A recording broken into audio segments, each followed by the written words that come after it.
आपका स्वागत है टारगेट सरकारी नौकरी चैनल पर। मैं हर्षद अली। जूनियर शिक्षक भर्ती परीक्षा 2021 की तैयारी में सामान्य अध्ययन यानी जनरल स्टडीज़ के पेपर 1 का प्रैक्टिस सेट नंबर आप 8 देख रहे हैं। इसके पहले हमने 7 प्रैक्टिस सेट कंप्लीट किए, चैनल पर प्लेलिस्ट बनी है और साथ ही इन सभी के पीडीएफ्स हमने अपने टेलीग्राम चैनल में अपलोड कर दिए हैं। आप वहां से डाउनलोड कर सकते हैं। टेलीग्राम को कैसे ज्वाइन करेंगे? आप अपने मोबाइल में अगर नहीं है एप्लीकेशन टेलीग्राम तो टेलीग्राम को इंस्टॉल कर लीजिए। इंस्टॉल करने के बाद अपने मोबाइल नंबर से लॉगिन करिए और फिर आप उसमें सर्च करिए टारगेट सरकारी नौकरी। जो चैनल पर लोगो यूट्यूब के लगा हुआ है वही लोगो हमने अपने टेलीग्राम चैनल पर लगाया है, उसी को ज्वाइन कर लीजिएगा। उसी में हमारे वीडियोज़ और पीडीएफ्स आपको दिख जाएंगे। आने वाले एग्ज़ाम्स के लिए और आने वाले सेट्स के लिए जितने भी पीडीएफ्स अवेलेबल होंगे वो टेलीग्राम पर ही होंगे, तो आप उसको ज़रूर ज्वाइन करिए। तो चलिए इस वीडियो को लाइक कर दीजिए और पहला प्रश्न देखते हैं आज का। भाई इसके साथ ही मैं आपको एक चीज़ और बता दूं, अभी जो है प्रैक्टिस सेट्स तो आपके सफलता वाले हैं, मतलब इसमें कंबाइंड जीएस के क्वेश्चंस हैं।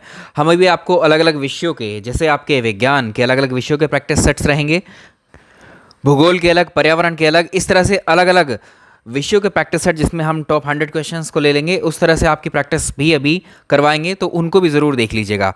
तो चलिए आज का पहला प्रश्न देखते हैं। निम्न कथनों के आधार पर सही विकल्पों का चयन करिए। Choose the correct options from the following. तो पहला स्टेटमेंट देखिए, ये अटल टनल के बारे में है, अटल सुरंग के बारे में है। तो अटल टनल की लंबाई 9.02 किलोमीटर है।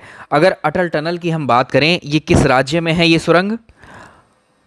अटल सुरंग हिमाचल प्रदेश में है और अटल सुरंग विश्व की सबसे लंबी राजमार्ग सुरंग है, यानी सड़क सुरंग है ये विश्व की सबसे लंबी। इस टनल की जो आधारशिला थी वो रखी गई थी अटल बिहारी वाजपेयी जी के द्वारा। तो ये स्टेटमेंट भी सही है, ये स्टेटमेंट भी सही है। और ये हिमाचल प्रदेश में मनाली को लाहौल स्पीति घाटी से जोड़ती है। ये तीनों बातें सही हैं। इतनी जानकारी इस टनल के बारे में हमें होनी चाहिए। तीनों स्टेटमेंट सही हुए इसके अकॉर्डिंग, तो इसका आंसर हो जाएगा सी, ऑप्शन सही है। सवाल नंबर 2 देखिए आज का। लुहरी जल विद्युत परियोजना किस नदी पर बनाई जा रही है? कोई भी परियोजना हो वो या तो किस रिवर पर है वो, या फिर पूछेगा किस राज्य की है। ये हिमाचल प्रदेश में है। ये लुहरी जल विद्युत परियोजना हिमाचल प्रदेश में है और ये सतलुज नदी पर बनाई जा रही है, हिमाचल। तो दोनों क्वेश्चन को याद रखेंगे एक ही साथ में।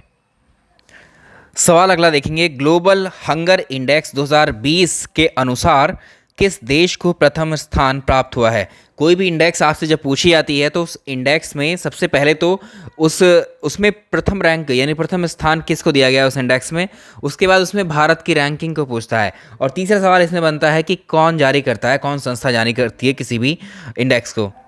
तो वैश्विक भूखमरी सूचकांक है ये, इसमें कौन सा देश टॉप पर रहा? ग्लोबल हंगर इंडेक्स में जो बेलारूस है, बेलारूस कंट्री को प्रथम स्थान दिया गया है। और इसमें भारत की जो रैंक है वो है, इसमें भारत की जो रैंक है वो है 94th।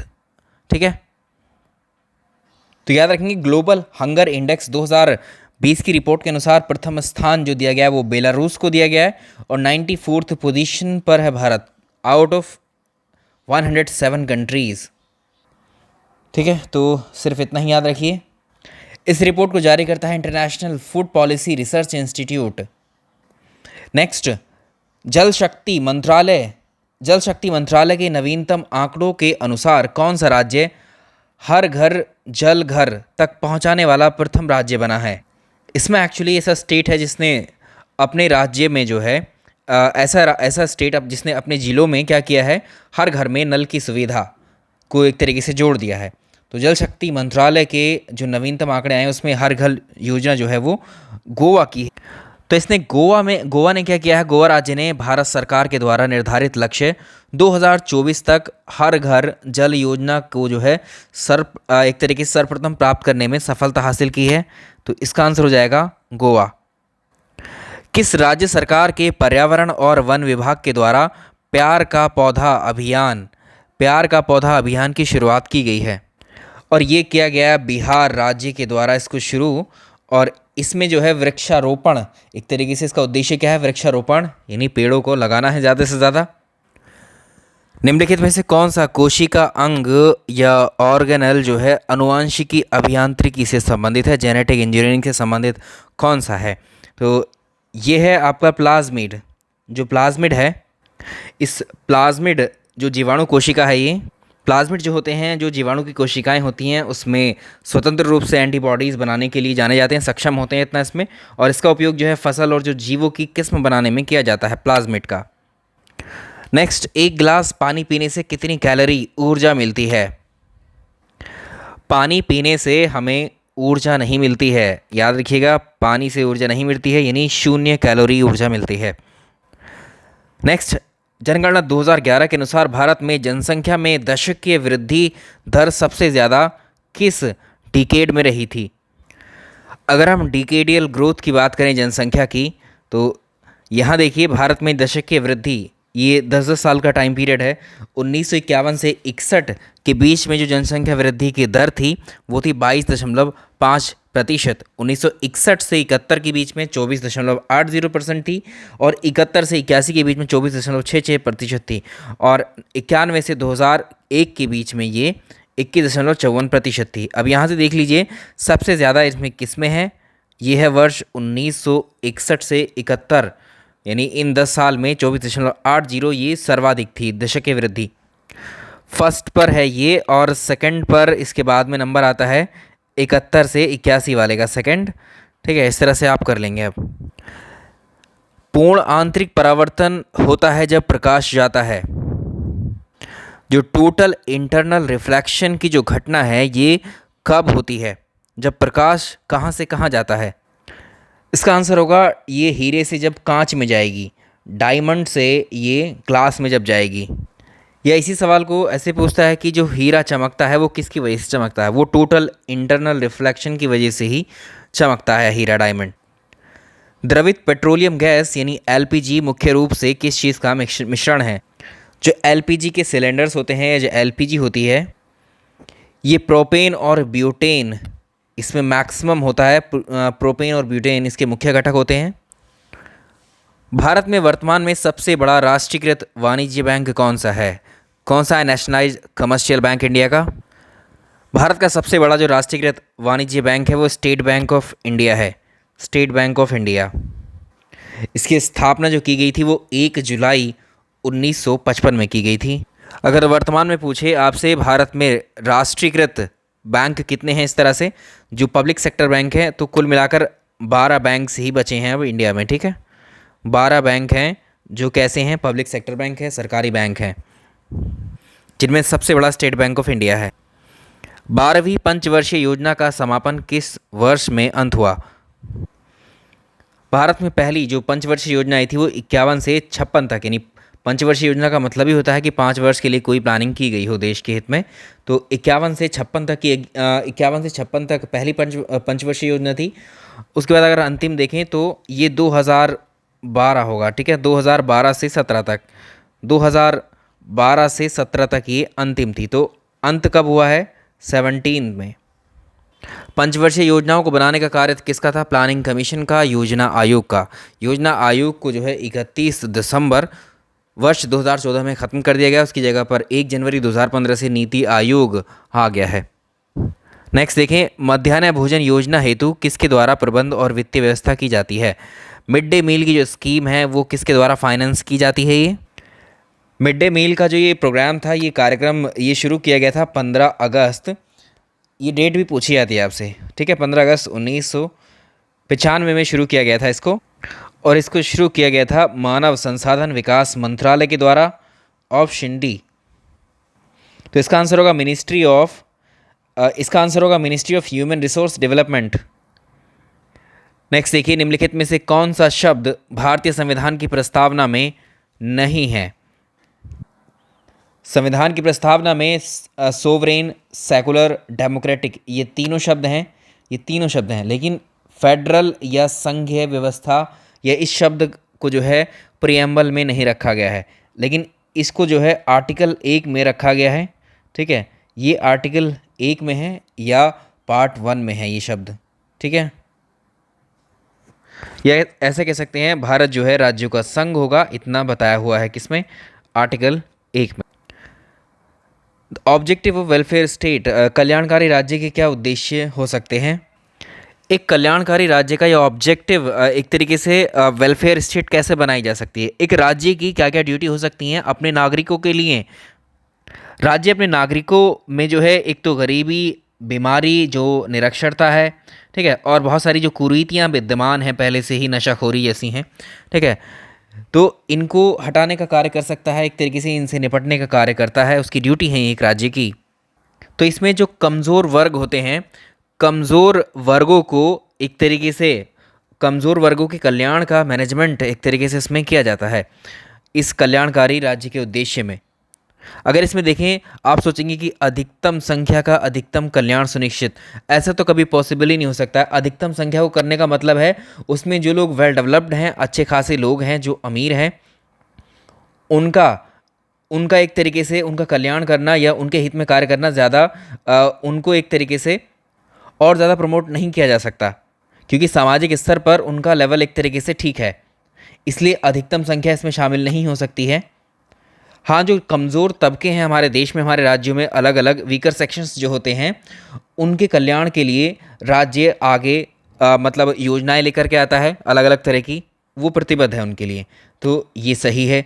सभी नागरिकों को स्वास्थ्य सुविधाएं प्रदान करना, सभी नागरिकों को, ये भी सही नहीं है और ये भी सही नहीं है, तो इसका आंसर होगा ऑप्शन बी। भाई ये एक जो अभी हेल्थ फैसिलिटी जो है, एक तरीके से सिर्फ एक इसका सेक्शन हो सकता है ये, ठीक है। कल्याणकारी राज्य में बहुत सारी चीज़ें शामिल हैं, ठीक। कमज़ोर वर्ग का कल्याण की बात उसने कर दी, तो उसमें हेल्थ से लेके गरीबी और जितनी भी दिक्कतें हैं वो सब इसी में शामिल हो गई हैं। भारत में पंचायती राज जो है किस चीज़ का प्रतिनिधित्व करता है। एक तो शक्तियों का विकेंद्रीकरण है ये, और इसमें लोगों की हिस्सेदारी होती है, और ये सामुदायिक विकास, ये तीनों को ही प्रमोट करता है। Answer D. चंपारण सत्याग्रह का जो नेतृत्व था इनमें से किसके द्वारा किया गया। आप लोग सोच रहे होंगे गांधी जी के द्वारा। आपसे पूछा जाता है चंपारण कहाँ पर है, तो चंपारण बिहार में है। चंपारण में अंग्रेज़ों के वक्त में क्या हुआ करता था, इस चंपारण में नील की खेती हुआ करती थी, कंपलसरी कर रखी थी किसानों को करनी, यानी किसानों को अपनी भूमि का 3/20 हिस्से पर नील की खेती करना अनिवार्य हुआ करता था। और गांधी जी लौटे थे अफ्रीका से, भारत जब आए थे वो वर्ष 1915 में आए थे गांधी जी। 2 साल के बाद में 1917 में गांधी जी ने चंपारण में इस तरह की जो प्रॉब्लम्स फेस कर रहे हैं किसान, इस बात को जब सुना, चंपारण के ही एक किसान हुआ करते थे, इनका नाम याद रखेंगे हम लोग, राजकुमार शुक्ल। राजकुमार शुक्ल थे जिन्होंने चंपारण में इस तरह से जो गतिविधियां या खेती को लेकर, किसानों की नील की खेती को लेकर बाध्यता के बारे में, इन परेशानियों के बारे में गांधी जी को अवगत करवाया था और गांधी जी से भेंट की थी, और यहाँ पर चंपारण आने के लिए एक तरीके से आग्रह किया था गांधी जी से। और गांधी जी क्या करते हैं, गांधी जी अब सत्याग्रह शुरू करते हैं। पहला सत्याग्रह इन्हीं का, गांधी जी का यही था अफ्रीका से लौटने के बाद। तो इसका आंसर हो जाएगा, इसका नेतृत्व किया था गांधी जी ने। चंपारण सत्याग्रह जो किया गया था, इसके 2 कारण थे। एक तो चंपारण में जो नील बागान है, इनके मालिकों द्वारा एक ऋण लिया जाता था, जिसको तिनकठिया व्यवस्था हम कहते हैं, ठीक है। यानी तिनकठिया व्यवस्था का मतलब यही था, किसानों को अपनी ज़मीन का 3/20 हिस्से पर नील की खेती करना अनिवार्य था। इससे किसानों की जो स्थिति थी बहुत दयनीय हो गई थी, ठीक है। तो इसमें गांधी जी का साथ दिया था। आज और भी लोग थे इसमें जो गांधी जी के साथ थे। इसमें बृज किशोर थे, जो नरहरि पारिक थे, राजेंद्र प्रसाद थे। और इस सत्याग्रह की सफलता के बाद में जो रविन्द्रनाथ टैगोर थे, इन्होंने गांधी जी को पहली बार महात्मा कहा था। तो इसका आंसर गांधी जी सही है। गुजरात के सबसे पश्चिमी गांव और अरुणाचल प्रदेश के सबसे पूर्वी छोर पर स्थित वालांग के समय में कितने घंटों का समय अंतराल होता है, या कितने घंटों का अंतराल होता है। इस सवाल को याद रखिएगा, हमेशा ही ये प्रश्न पूछा जाता है आपसे, और ये अलग अलग तरह से इस क्वेश्चन को फ्रेम किया जाता है।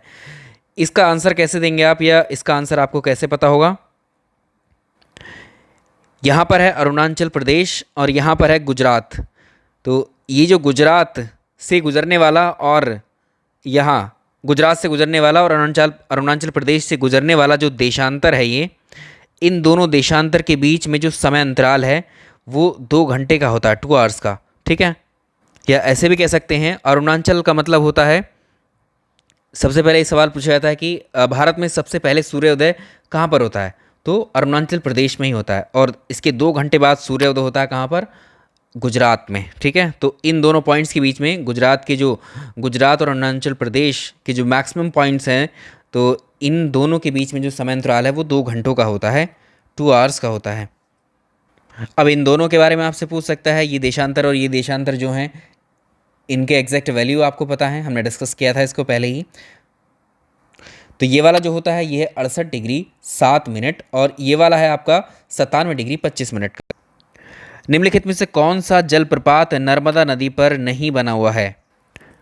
तो जो नर्मदा रिवर है, इस रिवर पर एक तो कपिल धारा, नर्मदा नदी पर एक तो कपिल धारा, एक दुग्ध धारा और एक भेड़ाघाट जलप्रपात, ये तीनों बने हैं। जो भालकुंड जलप्रपात है वो नर्मदा पर नहीं बना है। तो फिर कहाँ पर बना है ये बेतवा नदी की एक सहायक नदी है, बीना नदी, ये बीना नदी पर स्थित है। चलिए नेक्स्ट, मानव शवाधानों में कुत्ते दफनाए जाते थे। देखिए हड़प्पा सभ्यता का जब पता लगा तो उसमें देखा कुछ एक तरीके से कब्रें बनी हुई थी, और यहाँ पर जैसे डेड बॉडी है, डेड बॉडी पड़ी होती थी, तो यहीं पर इनके आसपास जो है कुत्ते भी इनके साथ ही दफना दिए जाते थे। तो ये जम्मू कश्मीर का जो बुर्ज होम है, बुर्ज होम में क्या प्रथा थी यहाँ पर, अगर हम बात करें इसकी, तो इसमें क्या हुआ, बुर्ज होम में ही जो है शवाधान के उदाहरण मिले हैं, और इसमें जो है मनुष्य के साथ साथ जो पालतू कुत्ते हैं उनको भी दफनाने की जो प्रथा थी वो प्रचलित थी यहाँ। निम्न में से कौन सा वेद गद्य और पद्य दोनों में लिखा हुआ है? यजुर्वेद को गद्य और पद्य दोनों में ही लिखा गया है, इसका आंसर होगा ऑप्शन सी। निम्नलिखित नगरों में से किसे कुव्वतुल इस्लाम मस्जिद का नाम दिया गया है? ये था देवगिरी। नेक्स्ट देखेंगे, अगला है सत्यशोधक समाज की स्थापना किसके द्वारा की गई थी? तो इसकी स्थापना की गई थी ज्योतिबा फूले के द्वारा, ऑप्शन बी। निम्नलिखित में से किसने एशियाटिक सोसाइटी ऑफ बंगाल की स्थापना की? तो सर विलियम जॉन्स ने की थी इसकी स्थापना। वर्ष था 1784, वर्ष था 1784। टीवी चैनलों की जो टीआरपी है, इसकी प्रणाली की समीक्षा करने हेतु किसकी अध्यक्षता में एक कमेटी बनाई गई? अगर हम बात करें जो टीवी चैनल होते हैं इन पर जो टीआरपी आती है, टीआरपी का फुल फॉर्म पूछ सकता है आपसे, तो टेलीविज़न रेटिंग पॉइंट होता है इसका मतलब। और सूचना और प्रसारण मंत्रालय जो है, इसने टीवी चैनलों की जो वर्तमान टीआरपी आती है, इसके इवैल्यूएशन के लिए नवंबर 2020 में प्रसार भारती के जो सीईओ थे शशि एस वेम्पति, इनकी अध्यक्षता में 4 सदस्य की समिति का गठन किया था, ऑप्शन ए। चलो सिंपल सा क्वेश्चन है ये, नोएडा उत्तर प्रदेश के किस ज़िले में स्थित है? तो जो गौतम बुद्ध नगर ज़िला है उत्तर प्रदेश का, गौतम बुद्ध नगर ज़िला, इसी में आपका नोएडा है। देखिए नोएडा भी इसी में है, ग्रेटर नोएडा भी इसी में है, ये दोनों कहाँ पर हैं? गौतम बुद्ध नगर में। गिरीश चंद्र मुर्मू किस क्रम के नए नियंत्रक एवं महालेखा परीक्षक यानी सीएजी नियुक्त किए गए हैं? देखिए जीसी मुर्मू जो है भारत के 14th कैग हैं, 14वें नियंत्रक लेखा महापरीक्षक हैं। समावेशी इंटरनेट सूचकांक इंक्लूसिव इंटरनेट इंडेक्स में भारत की रैंकिंग क्या है? तो इसमें भारत जो है 46, भारत इसमें 46वें पायदान पर है। नेक्स्ट देखेंगे, सिप्री रिपोर्ट 2020 के अनुसार शीर्ष हथियार निर्यातक देशों का सही क्रम बताना है। जो वर्ल्ड के जो लार्जेस्ट वेपन एक्सपोर्टर कंट्रीज़ हैं उनको बताना है कौन। इसके अनुसार जो अमेरिका है विश्व में लार्जेस्ट वेपन एक तरीके से क्या है, एक्सपोर्टर है, ये निर्यातक देश है। 36% विश्व के कुल हथियारों का निर्यात कौन करता है? अमेरिका करता है। उसके बाद में आता है नंबर 2 पर है रशिया, ये 21% करता है। इसके बाद में आता है नंबर फ्रांस का 7.9%, और इसके बाद में आता है जर्मनी का नंबर 5.8%। ये हैं वेपन एक्सपोर्टर। तो इस हिसाब से आप इनकी रैंकिंग को चूज़ कर लेंगे। निम्नलिखित में से कौन अधिकतम कुशलतापूर्वक जो सोलर एनर्जी है इसको केमिकल एनर्जी में कन्वर्ट कर सकता है? तो देखिए जो सोलर एनर्जी को केमिकल एनर्जी में कौन से प्रोसेस के थ्रू कन्वर्ट किया जाता है, ये होती है आपकी फोटोसिंथेसिस, प्रकाश संश्लेषण। और इसमें जो क्लोरेला है ये क्या है, एक शैवाल है, ठीक है। ये कुशलतापूर्वक क्या करता है, सोलर एनर्जी को रासायनिक एनर्जी में कन्वर्ट कर देता है। क्लोरेला ये वही प्रोटीन युक्त भोजन होता है जो इसमें अंतरिक्ष यात्री जब जाते हैं यानों में तो अपने साथ इसको खाने के लिए ले आते हैं, क्योंकि इसको इसलिए खाते हैं कि इसमें थोड़ा थोड़ा तोड़ करके खाते रहते हैं और इसमें अपने आप स्वतः प्रजनन की क्षमता होती है। सनलाइट की प्रेजेंस तो होती ही है कहाँ पर, अंतरिक्ष में, तो सनलाइट पड़ती रहती है और ये अपने आप ग्रो करता रहता है, बढ़ती रहती हैं इसकी शाखाएँ और उनको तोड़ तोड़ कर वहाँ खा लेते हैं, क्योंकि इसमें हाई प्रोटीन होती है और अंतरिक्ष में जो अंतरिक्ष यात्री जाते हैं प्रोटीन का एक अच्छा सोर्स मानकर इसको वहाँ खाते हैं, भोजन करते हैं इसका। निम्नलिखित राज्यों में से किसमें सिंह पुच्छी वानर, जिन्हें मकाक कहते हैं, ये अपने प्राकृतिक आवास में कहाँ पर पाए जाते हैं? इनकी लोकेशन आपको बतानी है, कहाँ कहाँ पर ये मिलते हैं। तो ऐसे मकाक वानर जिनकी सिंह पुच्छ वानर जो होते हैं ये पाए जाते हैं तमिलनाडु, केरल में और कर्नाटक में, जो पश्चिमी घाट वाला क्षेत्र है उसमें। तो पश्चिमी घाट का जो साइलेंट वैली है यहाँ पर इनकी संख्या सबसे ज़्यादा है। तो इसमें ये तमिलनाडु में है, केरल में है और कर्नाटक में, तीनों में है ये, ठीक है, फर्स्ट, सेकेंड एंड थर्ड। सवाल नंबर अगला देखेंगे, अवरक्त स्पेक्ट्रम जो होता है, इंफ्रारेड स्पेक्ट्रम जो होता है वो किन किन के बीच में लाई करता है? तो जो अवरक्त तरंगें होती हैं वो सूक्ष्म तरंग और दृश्य तरंगों के बीच में ये वेरी करती हैं, लाई करती हैं। सवाल नंबर अगला देखिए, सितारों में अक्षय ऊर्जा के स्रोत का क्या कारण होता है? जो स्टार्स होते हैं इनमें जो रिन्यूएबल एनर्जी है ये कहाँ से आती है? जो स्टार्स होते हैं उनका जो नाभिक होता है, उनके नाभिक में एक क्रिया होती है जिसे हम नाभिकीय संलयन बोलते हैं। तो इसमें जो नाभिक होता है, इस नाभिक में जो है जो हाइड्रोजन गैस है ये उपस्थित होती है और ये हाइड्रोजन गैस कन्वर्ट होती रहती है किसमें? हीलियम में, हीलियम का निर्माण करती है और इससे बहुत ज़्यादा एनर्जी निकलती है। जैसे हमारे सन में भी है, तो ये क्या हुआ, इसका आंसर होगा हाइड्रोजन का हीलियम में परिवर्तन होना। यह है नाभिकीय संलयन की क्रिया। मनुष्य के शरीर में जो पसलियाँ होती हैं वो कितनी जोड़ी होती हैं? रिब्स कितनी जोड़ी होती हैं ह्यूमन में? कुल मिलाकर 24 पसलियाँ होती हैं, पेयर में बोलेंगे जोड़े में तो ये 12 होती हैं। नेक्स्ट देखिए, निम्नलिखित में से एक संसदीय प्रणाली का आवश्यक गुण इसमें से नहीं है। तो इसमें जो पार्लियामेंट्री फॉर्म ऑफ गवर्नमेंट है इसमें विधायिका और कार्यपालिका का सम्मिश्रण होता है।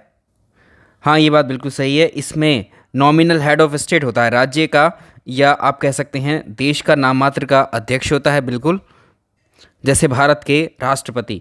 कलेक्टिव रिस्पॉन्सिबिलिटी होती है, सामूहिक रूप से उत्तरदायिता होती है और सर्टेन टर्म ऑफ ऑफिस।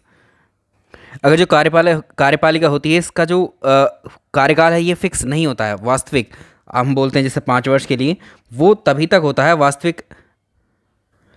वास्तविक रूप से। जो कार्यपालिका को अगर हम देखें तो अपने पद पर तभी तक बनी रहती है जब तक उसे संसद का बहुमत प्राप्त होता है, यानी लोकसभा का बहुमत उसके पास होता है। तो इसको एक्सक्लूड कर सकते हैं इसमें से हम।